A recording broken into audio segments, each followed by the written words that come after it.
যেমন আমাদের নবী মুহাম্মদ সাল্লাল্লাহু আলাইহি সাল্লাম বলেন, ওয়াদানি রব্বি, আমার প্রতিপালক আমার সাথে চুক্তি করেছেন, আমার প্রতিপালক আমার সাথে ওয়াদা করেছেন, আমার প্রতিপালক আমার সাথে চুক্তি করেছেন ৭০,০০০ মানুষকে তিনি হিসাব ছাড়াই জান্নাতে দিবেন। সেগুলো সব আরাম আমার উম্মতের, এটা আমার সাথে চুক্তি হয়েছে আল্লাহর। আরো আল্লাহর চুক্তি হয়েছে সালাসা হাসায়াত মিন হাসায়াত রাব্বি, আগের বাক্য প্রত্যেক হাজারের সাথে আরো ৭০,০০০, প্রত্যেক হাজারের সাথে আরো ৭০,০০০। আরো চুক্তি হয়েছে আমার সাথে, আল্লাহ তাআলা ৩ অঞ্জলি মানুষ জাহান্নাম থেকে বের করে জান্নাতে দিবেন, ৩ অঞ্জলি মানুষ জাহান্নাম থেকে বের করে জান্নাতে দিবেন। ডক্টর শহীদুল্লাহ বলেছিলেন রাহিমাহুল্লাহ, জনাব মাওলানা আব্দুল্লাহ আল কাফি আল কোরাইশি, আল্লাহর হাত কি ছোট? আল্লাহর হাত জাহান্নামের চেয়ে বড়। ৩ অঞ্জলিতেই সব মানুষ জাহান্নাম থেকে বের হয়ে জান্নাতে চলে আসবে। তখন মাওলানা আব্দুল্লাহ আল কাফি আল কোরাইশি বলেছিলেন, জনাব ঠিক বলেছেন, আল্লাহর হাত ছোট নয়, আল্লাহর হাত জাহান্নামের চেয়ে বড়, এই কথাই ঠিক। তবে আপনি মনে রাখবেন, ঈমান থাকবে না যার, অঞ্জলিতে আসার সুযোগ হবে না তার। মনে রাখবেন আপনি জনাব ডক্টর শহীদুল্লাহ রাহিমাহুল্লাহ, ঈমান অন্তরে থাকবে না যার, অঞ্জলিতে আসার সুযোগ হবে না তার। ঠাকুর জাতির শত্রু, ঠাকুর বাংলাদেশের লোকের শত্রু, ঠাকুর মুসলমানের শত্রু, ঠাকুর ঢাকা বিশ্ববিদ্যালয়ের শত্রু, ঠাকুর বাংলাদেশের জনগণের, ভারতের জনগণের শত্রু, ঠাকুর খ্রিস্টানদের, ইংরেজদের দালাল। যেদিন এদেশের মানুষ জেল হাজতে, সেদিন ঠাকুর লন্ডনে। ঠাকুর বলে, ওমা তোমার আকাশ, ওমা তোমার বাতাস, ও কালিমা তোমার আকাশ, ও কালিমা তোমার বাতাস। আমি বলেছি তোর বাপের আকাশ। আমার ছেলে মেয়ে এই গান বলে না, বলবে না, আপনি বলেন। আমি বলেছি 1971 সাল থেকে নিয়ে দেশের বাড়িতে কোনোদিন শিক্ষিত মানুষ শিক্ষামন্ত্রী হয়নি।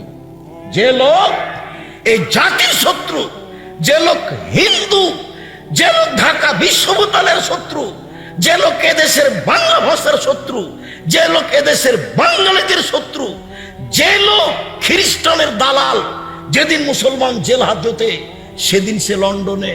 তার মুখের গান আমার ছেলে সকালে উঠে স্কুলে বলে, ওমা তোমার আকাশ, ওমা তোমার বাতাস। এটা আমার ছেলে বলে না, বলবে না। আপনি বলেন, আপনার বাপ বলে, আপনার 14 গোষ্ঠী বলে। কখন আপনি আপনার হিন্দুদের নীতিতে গ্রহণ করেছেন, চলছেন, মুশরিকের দিন রাত শিরক করছেন? আমি করি না। সিলেট কোর্টে আমাকে 5,000 টাকার মামলা করেছে। ওই সময় কেন? আমি ঠাকুরের নিন্দা করেছি। আমি কি বলেছি? তোর বাপের আকাশ। ঠাকুর বলছে, যতবার বলছে যে ওমা তোমার আকাশ তোমার বাতাস, ততবার ঠাকুর কাকে বলছে? ও কালিমা তোমার আকাশ, ও কালিমা তোমার বাতাস। কালিমার বাপের আকাশ। আপনার বোধগম্য নেই, আপনার হিতাহিত জ্ঞান নেই। এই যে দেখেন, যাওয়ার সময় একটা বই দেখতে পাবেন, বইয়ের নাম শিক্ষা বনাম জাহেলিয়াত। বইয়ের নাম কি? শিক্ষা বনাম জাহেলিয়াত। আপাতত 1 থেকে 10 পর্যন্ত এই বিদ্যাকে নাকচ করা হয়েছে, পরবর্তীতে আবার বের হবে। বেগম রোকেয়া আপনার প্রিয় মানুষ হতে পারে, আমার নয়। বেগম রোকেয়া লিখেছে অবরোধবাসিনী। অবাক কথা, আমরা মুসলমানের মেয়ে অবরোধবাসিনী। কে বলল? হজ করতে যেতে পারি, অফিসে যেতে পারি, মসজিদে যেতে পারি, মাঠে যেতে পারি, ঘাটে যেতে পারি, শ্বশুর বাড়ি যেতে পারি, বাপের বাড়ি যেতে পারি, রাস্তায় পর্দা করে চলতে পারি। অবরোধবাসিনী মানে এই দেখেন, 1 মিনিট, এই ছেলাই খেয়াল করো এদিকে। বেগম রোকেয়া রংপুর ট্রেন স্টেশনে এসেছে, তা একটা ঘটনা নকল করছে। কি ঘটনা? রংপুরের 4-5 জন মহিলা, 10 জন মহিলা হজ সফরে যাবে। তো ট্রেন স্টেশনে যে বসে আছে, দেওর ভাসুর বাপকে, শ্বশুরকে, জামাইকে বলেছে যে তোমরা আমাদের উপর একটা চাদর চাপিয়ে দাও, আমাদের পর্দার ব্যাঘাত ঘটে ট্রেন স্টেশনে। এবার ট্রেন মাস্টার ট্রেন স্টেশনে ঘুরছে, দেখি কি হয়েছে, কি হয়েছে। দেখে কতগুলো চাদরের নিচে বস্তা, তো পা দিয়ে লাথি মেরে মেরে দেখছে।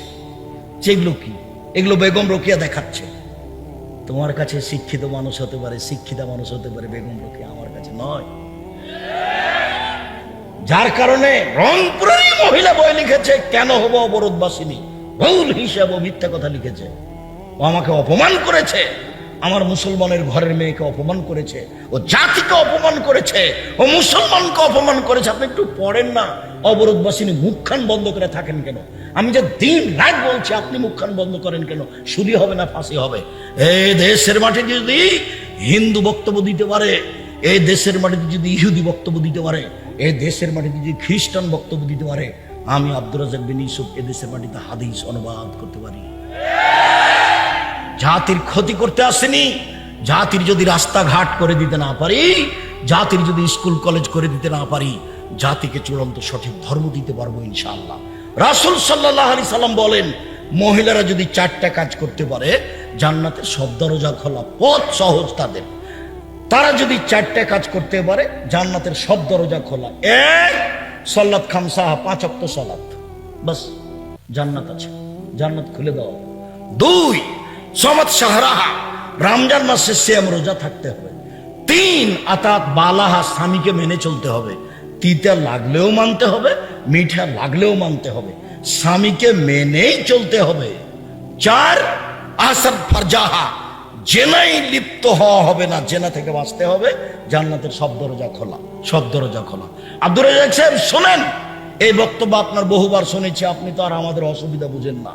হ্যাঁ, অসুবিধা বুঝি না। 1, 5 ওয়াক্ত সালাত আমরা আদায় করি। 2, রমজান মাসে সিয়াম থাকি। 3, জেনায় লিপ্ত হয় না। 4, স্বামীকে মেনে চলা। আপনি যে বলছেন তিতা লাগলেও মানতে হবে, মিঠা লাগলেও মানতে হবে, আমার স্বামীর মুখখান এত খারাপ, এত খারাপ, ওর মুখে খালি অকথ্য ভাষা, ওর চেহারার দিকে আমি তাকাতে পারি না। তো যতক্ষণ মেয়েরা থাকে ততক্ষণ বলি, তোর আব্বাকে পানি দিয়ে 1 গ্লাস। যখন বৌমা থাকে তখন বৌমাকে বলি, তোমার শ্বশুরকে পানি দিয়ে আসো। যখন কেউ থাকে না তখন গিলাসটা নিয়ে সামনের মুখে যায়, মুখখান দেখতে পারি না, ঠেকস করে রেখে চলে যায়। আপনি তো আর জানেন না আমার স্বামীর মুখের ভাষা। 1 মিনিট, আপনি আমার দিনী বোন, আপনার স্বামীর মুখের ভাষা আমি মেনে নিলাম, এরপরে আপনাকে ধৈর্যের পরিচয় দিতে হবে। মাস মাস, সপ্তাহ সপ্তাহ, বছর বছর আপনি কথা বন্ধ রেখেছেন, এইটা আপনার জাহান্নামের পথ খুলে আছে। আপনি আপনার কারণ দেখতে পাচ্ছেন, আমি তো তখন থেকে আজ করছিলাম।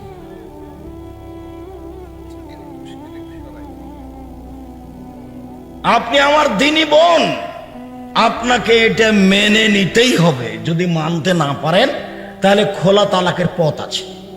কালে আপনি কাজের কাজ খেয়ে গিয়ে খোলা তালাক করে দেন, 30 দিন পরে বিবাহ বসতে পারবেন, কোনো সমস্যা নেই। কিন্তু সংসারে থাকলে আপনাকে স্বামীকে মেনেই চলতে হবে, কোনো পথ নেই। মুখ খারাপ হোক, গালি দেখ, যদি এই দেশের মানুষ বুঝে না। আল্লাহ বলছেন, আমি তোমাদের স্ত্রীকে সৃষ্টি করেছি শান্তি তৃপ্তির জন্য। যেখানে শান্তি আছে, যেখানে তৃপ্তি আছে, তো গালি দিয়ে কি শান্তি তৃপ্তি থাকে? মেরে কি আর শান্তি তৃপ্তি থাকে? তখন মুআবিয়া ইবনে হাকিম আল কোশাইরি উনি বলছেন, আমি একদিন আল্লাহর নবীকে বললাম, আল্লাহর নবী, স্ত্রীরা আমাদের কাছে কি পায়, আমরা স্ত্রীদের কি করতে পারি, ওদের কি হক আছে আমার উপরে? তখন আল্লাহ রাসূল বলছেন, শোনো শোনো শোনো শোনো, 1, আন আতইমাহা মা তাইমতা, তুমি যা খাও, যে মানের খাও, বউকে সে মানের খাওয়াবা। 2, অকসুহা মাক্তাসাইতা, যে মানের কাপড় পরো সে মানের পরাবা। 3, ওয়ালা তুকাব্বে, কখনো কটু কথা বলবো না। তোমার ঠোঁটটা কালো, তোমার স্বভাবটা খারাপ, বলো তুমি এই করো, কোনো কথা বলবেন না যেটা তো কষ্ট পাবে। আপনি কটু কথা বলবেন না, এটা নিষেধ। আল্লাহ তাজরিবাল লজে, মুখের উপরে মারো না, মারাও যদি লাগে কোনো সময়, খালি কথায় কথায় তালাক, খালি কথায় কথায় তালাক। ওও বলছে তুই ছেড়ে দে, তুই ছেড়ে তো তোর বাড়িতে থাকবো না, তুই এখনই তালাক দিয়ে দে না। তখন বলছে যা যা, তোকে তালাক দিলাম, তোকে 100 তালাক দিলাম, তোকে 1000 তালাক দিলাম। ওটা শয়তান করাচ্ছে, দুইজনই বুঝতে পারে না। যেমন তালাক হয়ে গেছে তো ইন্না লিল্লাহ, ছেলে যে 3টে। এখন তো পাশে জিজ্ঞাসা করেছে, তখন বলছে যে 1 রাতের জন্য বিবাহ দিতে হবে। এটা আরো মাথা খারাপ। হিল্লা বাঁচার পথ দেখলো, আব্দুল রাজাক সাহেবকে বলে দেখো কি হয়। তাহলে হ্যাঁ, তালাক হয়ে গেছে, তবে একটা। তা আপনি এইভাবে যখন তখন তালাক দেন কেন? মধ্যেখানে একটা কথা বলে রাখছি, মধ্যেখানে এই আলোচনা লম্বা হয়ে গেল, যেটা আমি চাইনি। একটা কাজ করবেন, মহিলা মানুষ আপনি শোনেন, এই গল্প করছো কেন, তোমাকেই তো বলছি। একটা কথা শোনেন, স্বামীর কাছে কোনোদিন অভিমান করবেন না। অভিমান করলেই শয়তান সুযোগ পাবে। অভিমান কি জিনিস? তুমি তো আমাকে একটা রংপুরের ভিন্ন জগতে একদিন নিয়ে গেলে না, এর নাম হলো অভিমান।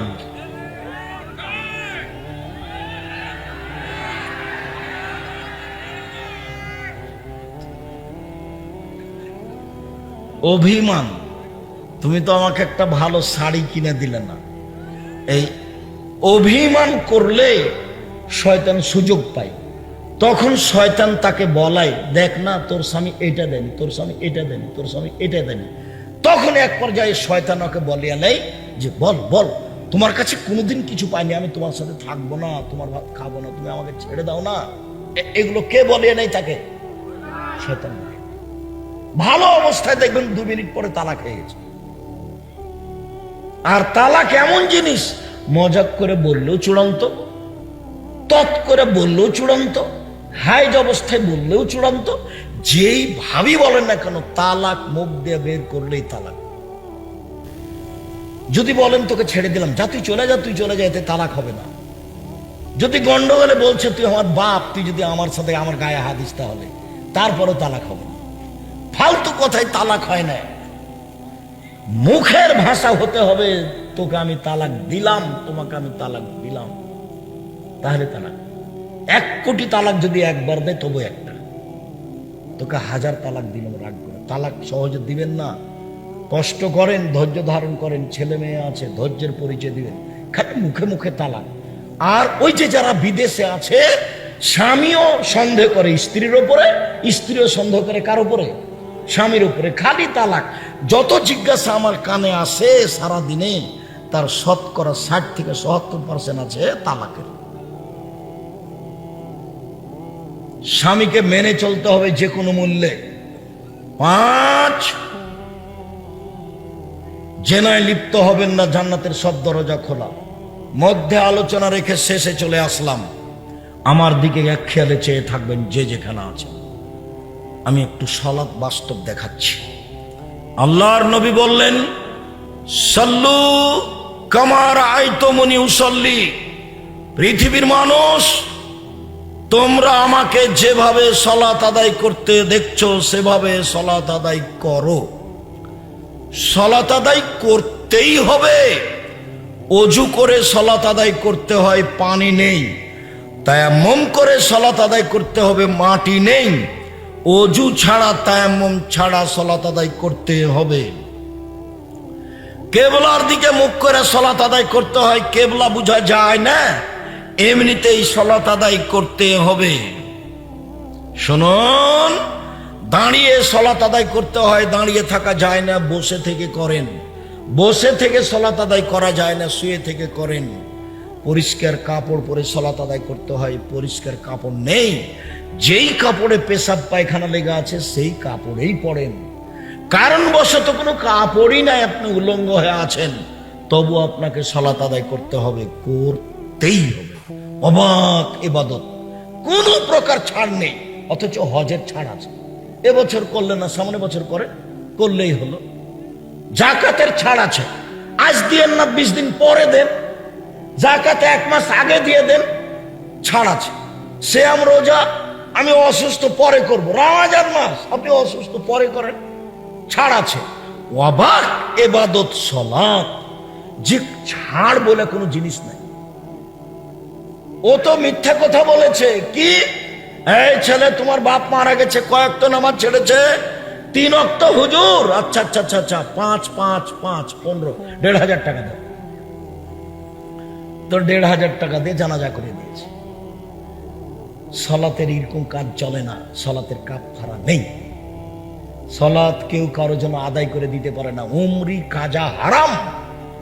ছোটকালে কতদিন চলে গেছে নামাজ পড়েনি, তখন বলছে যে এখন পড়েনি।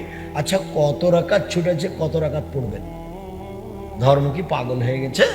धर्म की राजशाही चांपाईनबाबगंज हवाई लड्डू दोनों हाथ में लड्डू है, जो चाहे उसको खा ले, जो चाहे उसको छोड़ दे। जी ना, छूटे गेছে क्षमा চাও, আল্লাহ ভুল হয়ে গেছে মাফ করো। জমি দখল করে মাপ চাইলে মাফ হবে না। বয়স এখন 80, একদিনও নামাজ পড়েননি, আজকে বলছেন আল্লাহ ভুল হয়েছে আমাকে মাফ করো, আমি নামাজ শুরু করলাম, আল্লাহ বলবেন ঠিক আছে করলাম, আস্তাগফিরুল্লাহ। কোটি কোটি টাকা সুদ খেয়েছেন, ব্যাংকে টাকা অনেক, বলছেন আল্লাহকে যে লেনদেন যা আছে সুদের সব বন্ধ করলাম, আর কোনোদিন সুদ খাবো না, তুমি আমাকে মাফ করো। আল্লাহ বলবেন ঠিক আছে করলাম। 10 শতক জমি কারো জোর করে দখল করেছেন, কিয়ামত পর্যন্ত ক্ষমা চাইলে হবে না। জমিগুলোকে জমি বুঝিয়ে দিতে হবে। তারপরে জুলুম করে, লুটতরাজ করে, রাহাজানি করে, ক্ষমতা দেখিয়ে, দাম্ভিকতা দেখিয়ে দুদিন বেঁচে থাকার চেষ্টা করিয়েন না। সময় 45 মিনিট। সময় কত নেত্রীর? 45 মিনিট। 1,500 বছর রাজত্ব চালার পরেও ফেরাউন ডুবে গেছে। 1,500 পরেও ফেরাউন কি হয়েছে? ডুবে গেছে। ক্ষমতা কোনোদিন দেখাবেন না। যদি ক্ষমতা বিলীন হয়ে যায় হাতে হাতে দেখতে চান, খুলনার অঘোষিত সম্রাট এরশাদ শিকদার মাথায় হাত দেওয়ার সুযোগ পায়নি। ক্ষমতা হারিয়ে যায় যদি দেখতে চান হাতে হাতে, প্রেসিডেন্ট সাদ্দাম, দাম্ভিক প্রেসিডেন্ট, রাতে রাতে দেশ দখল করতে পারেন। খবরদার কোনোদিন ক্ষমতা দেখিয়ে জুলুমবাজি করে, অন্যায় করে, অবিচার করে, মানুষকে ক্ষতিগ্রস্ত করে জেল হাজতে দিয়ে বেঁচে থাকার চেষ্টা করিয়েন না। স্বাভাবিক থাকবেন, একেবারে নরম হয়ে। 1 5 ওয়াক্ত সালাত, 2 হালাল রুজি, 3 কোরআন তেলাওয়াত, 4 দুজন যেখানে বসে আছে সেখানে বসবেন না। আড্ডা পিঠা চিরদিনের জন্য হারাম। 10টায় ঘুমিয়ে যাবেন, বাড়িতে মার্শাল্লাহ জারি থাকবে। প্রেসিডেন্ট আইয়ুবের মার্শাল্লাহ জারি আছে, কারফিউ জারি আছে বাড়িতে। কি 10টায় শুয়ে যেতে হবে, শুইতেই হবে। বাপ আপনি বাধ্য হয়, ছেলে সব আগে আব্বু পড়ছে, ঠিক আছে যতক্ষণ পড়ছো পড়ো। পড়ার পরে মোবাইল চালু করবে না, টিভি চালু করবে না। আমি জানতে পারলে পিঠে পিঠে চামড়া তুলে দেবো, মনে রেখো আমি তোমার বাপ বলছি। বাড়িতে কারফিউ জারি আছে, 10টায় ঘুমিয়ে যেতে হবে, 3টায় উঠে যেতে হবে। তাহলে কয় ঘন্টা ঘুম হলো? 5 ঘন্টা। এখন সুন্দর করে ওযু করে 2 রাকাত সালাত আদায় করে হাত তুলে আগে পড়বেন দোয়া ইউনুস, তারপরে দুরূদ পড়বেন, তারপরে বলবেন আল্লাহ রংপুর শহরে 10 শতক জমি কিনে দাও। বলেন কিছু যেটা ভালো লাগে, একটা ভ্যান। এটা হলো বলার সময়। বলার টাইম কখন? 3টার পরে, 4টার পরে, ফজরের আগে। 10টার সময় ঘুমাতে হবে। ঘুমিয়েছেন 3টার সময়, উঠবেন কখন? জি, এই চরিত্রের নোংরা নীতি বন্ধ করতে হবে। সুন্দর করে ওযু করে সালাত আদায় করবেন। ওযুর আগে পেশাব পায়খানার কাজ থাকলে শেষ করবেন। পেশাব পায়খানার পরে পানি দিয়ে পবিত্রতা অর্জন করবেন। পানি দিয়ে পবিত্রতা অর্জন করা উত্তম। পানি না থাকলে ঢেল টিস্যু পেপার দিয়ে পবিত্রতা অর্জন করবেন। ঢেল টিস্যু পেপার আগে পরে পানি, এটা মিথ্যে। ঢেল টিস্যু পেপার আগে পানি পরে, এটা মিথ্যে। আবার টিস্যু পেপার ঢেল নিয়ে 40 কদম হাঁটা নোংরামি। আবার পায়ের উপরে পা উঠা বেহাই। আবার খক খক করে কাশা, একেবারে ধর্মের উল্টা নীতি। যদি আপনাকে লাগে 40 কদম হাঁটা আর খক খক করে কাশা, পায়ের উপরে পা উঠা পবিত্র হওয়ার জন্য, তা আপনার স্ত্রীকে লাগে না? জান্নাত আপনি একাই যেতে চান পবিত্র হয়ে, বউ যাবে না? ধর্ম কি পাগল হয়ে গেছে? বউ যদি 40 কদম হাঁটে, বলে পুরুষকে কেমন কেমন লাগে। তো পুরুষ যদি 40 কদম হাঁটে এভাবে ঢেল ধরে, তো স্ত্রী যদি দেখে মহিলা, তাহলে তাকে কেমন কেমন লাগে না? ধর্ম তো দুজনই পাশাপাশি, পুরুষ ও নারী। ধর্ম এরকম নয়। ওর 40 কদম কেন, 40 ঘন্টা পরে যদি টিস্যু পেপার ফেলে তবু পেশাব আসবে। কেন? ওটার অভ্যাস হয়ে গেছে, ওটা অভ্যাস। আপনি টিকতে পারবেন না। একবার যদি অশাসা ঢুকে শয়তানের, তাহলে আপনি আর পবিত্র হতে পারবেন না।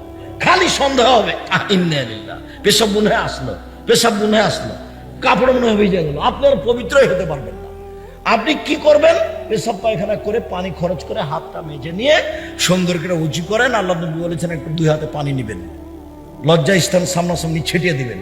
এখন যদি শয়তান বলে তোর কাপড় ভিজা গেল রে, তো শয়তানকে আপনি বলবেন যে কাপড় ভিজে একবারে সম্পূর্ণ ভিজে দেখ, তবে উজু করবো না, যা যা যা এখান থেকে যা। তোর মুখের উপরে লাথি মারি, তুই আমাকে মজাক করছিস, ধর্মকে তুই পাগল পেয়েছিস। শয়তান আপনাকে বোকা বানিয়েছে। কাপড় আবার ভিজে যাক তবু আমি অজু করবো না, তুই আমার সাথে সর, তোর মুখে লাথি মারি, তুই তো আমাকে বিরক্ত করছিস। আপনি একবার যদি বিপদে পড়েন আর পবিত্রই হতে পারবেন না। আল্লাহু আকবার। আল্লাহু আকবার বলার পূর্বে কোনো কথা নেই, বিসমিল্লাহ চলবে না। আল্লাহু আকবার সবচেয়ে পাওয়ারফুল শব্দ। আল্লাহু আকবার। ডান হাতের কবজি বাম হাতের কবজির উপরে রাখবেন, সহিহ হাদিস। বাহুর উপরে বাহু রাখবেন, সহিহ হাদিস। বুকের উপরে রাখবেন, সহিহ হাদিস। নাভির নিচে রাখবেন, জয়ীফ হাদিস। বুকের উপরে হাত রেখে আপনি বলবেন, আল্লাহুম্মা বা'id বাইনি ওয়া বাইনা খাতায়ায়া কামা বা'adta বাইনাল মাশরিক ওয়াল মাগরিব। আল্লাহুম্মা নাক্কিনি মিনাল খাতায়া কামা ইউনাক্কা আস-সাওবুল আবিয়্যু মিনাদ দানাস। আল্লাহুম্মা আগসিল খাতায়ায়া বিল মাই ওয়াস সালজি ওয়াল বারাদ। আল্লাহ, তুমি আমার থেকে আমার পাপকে অত দূরে করে দাও, পূর্ব এবং পশ্চিম যত দূরাদূরি আছে, আমার পাশে যেন পাপ না থাকে। আমার পাপকে তুমি ধুয়ে পরিষ্কার করে দাও, সাদা কাপড়কে ময়লা থেকে যেভাবে ধুয়ে পরিষ্কার করা হয়। আল্লাহ, আমার পাপকে বরফ দিয়ে, তুষার দিয়ে, পানি দিয়ে ধুয়ে একবারে পরিষ্কার করে ঝকঝকে করে দাও। এটা হলো সানা। তারপরে আউযু বিল্লাহি মিনাশ শাইতানির রাজিম, বিতাড়িত শয়তান থেকে পরিত্রাণ চাচ্ছি। বিসমিল্লাহির রহমানির রহিম, আল্লাহর নামে আরম্ভ করছি। আলহামদুলিল্লাহি রাব্বিল আলামিন, বিশ্বজগতের প্রতিপালকের প্রশংসা। আর রহমানির রহিম, তিনি হচ্ছেন পরম দাতা দয়ালু। মালিক ইয়াউমিদ্দিন, তিনি হচ্ছেন বিচার দিনের মালিক। ইয়াকা না'বুদু, একমাত্র তোমার ইবাদত করি। ওয়া ইয়াকা নাস্তাইন, একমাত্র তোমার নিকটে সাহায্য চাই। ইহদিনাস সিরাতাল মুস্তাকিম, তুমি আমার একটা কথা শোনো। তোমারও অনেক প্রশংসা করলাম, তুমি আমার একটা কথা শোনো। ইহদিনাস সিরাতাল মুস্তাকিম, আমাকে সোজা পথ দেখাও। কেউ বলে এই দলে আসো, কেউ বলে এই দলে আসো, কেউ বলে মাঝ ভান্ডারিতে আসো, কেউ বলে আরো আহলে হাদিসের দলে দলে আসো। আমি কোন দলে যাই? আমাকে সোজা সরল সঠিক পথ দেখাও। সিরাতাল্লাযিনা আনআমতা আলাইহিম, ওই পথ তুমি দেখাবে যেই পথের প্রতি তুমি অনুগ্রহ করেছো, যাদের ভালোবেসেছো তাদের পথ দেখাবা। গায়রিল মাগদুবি আলাইহিম ওয়ালাদ-দাল্লিন, ওদের পথ দেখাবে না। যারা অভিশপ্ত, যারা ভ্রান্ত, ওদের পথ দেখাবে না। আমিন। দীর্ঘ সময় ধরে তোমার দরবারে যে দোয়া করলাম সেটা তুমি কবুল করো। প্রশংসা করলে খুব খুশি হয়। আলহামদুলিল্লাহ বলেছেন মানে খুশি, সুবহানাল্লাহ বলেছেন মানে খুব খুশি, প্রশংসায় খুব খুশি। ওর সত্তাই তাই, প্রশংসায় খুশি। বিশ্ব জগতের প্রতিপালক তুমি, এই যে প্রশংসা। পরম দাতা দয়ালু তুমি, এই যে প্রশংসা। মালিক ইয়াউমিদ্দিন, বিচার দিনের মালিক তুমি। কথা কিন্তু এখন আমি বলিনি, খালি প্রশংসাই করছি। ইয়াকা না'বুদু, তোমারই ইবাদত করি।